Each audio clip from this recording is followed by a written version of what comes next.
When it comes to learning, there are a wealth of courses, but let me just tell you about 4. There is courses about financial management essentials, including our FMD Pro certification course.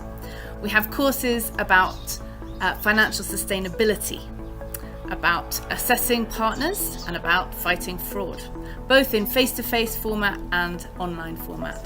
But one of the challenges with trainings is you go back to work on Monday and the same stuff is there. It doesn't actually change anything for you. It lets you know what you need to change. So we also have our client services, which are there to give a bit more of a nudge and a help to help you solve problems. We have consultancy services where you can we can write a policy manual for you or with you. We can do a fraud investigation. We can do in-house training as well.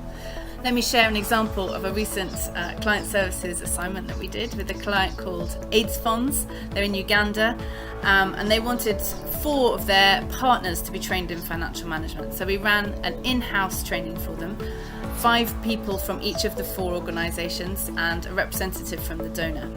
We ran the 5-day financial management course, and at the end of it, each partner had completed their own health check that helped them to build an action plan for the specific things that they knew they needed to work on.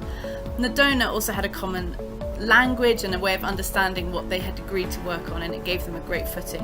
When it comes to convening, we really believe that solutions are among our members, and we'd love to get people together to share solutions and best practices. So one of the ways we do that is with our conferences. We have an annual conference in DC and other conferences around the world, last year in Arusha, next year in Kampala, which include lots of financial management topics and sessions, together with other issues as well. We also have round tables where we invite maybe 30-40 people once a quarter, face-to-face, get together and discuss issues, share learning. And there's online spaces as well for that convening, both in Humentum Connect and in other forums for different groups around the world. And webinars, of course. We're just great believers in getting people together to share what they already know, so that we learn from each other. We have a host of free resources on our website in a section called the Mango Guide.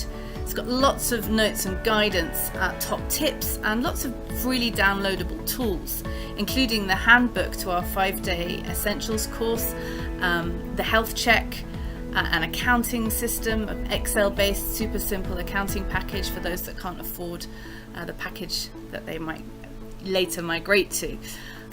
Loads of free resources. Take a look. We've had 1.5 million visitors so far and growing. It's a great repository of wealth of information and nice and easy to use as well. In the area of influence, we do very much have a kind of advocacy agenda, if you like, as Humentum on the financial management stage. We want to make sure the voices of smaller organisations around the world are heard and that global systems and processes work in their favour. So we've been working hard with donors, talking about cost recovery and indirect cost financing. We've been supporting projects such as the Good Financial Grant Practice, which we believe will make the due diligence process easier and more transparent. And we've been working on a global financial reporting standard for the not-for-profit sector, which will be especially useful for those who prepare accounts in countries where there's no relevant standard at the moment. So really, when it comes to financial management in the not-for-profit sector, I would say we're experts and we're always learning.